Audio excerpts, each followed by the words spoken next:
A magnitude 2.8 earthquake occurred.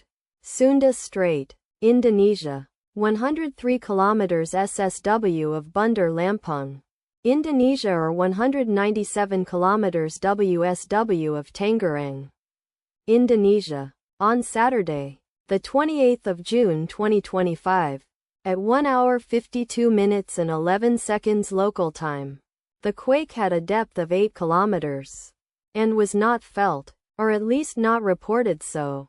Data source from EMSC. Did you feel it? Let us pray. May the earthquake that occurred not affect our brothers and sisters there. May the earthquake not happen again. And may God protect everyone. Amen.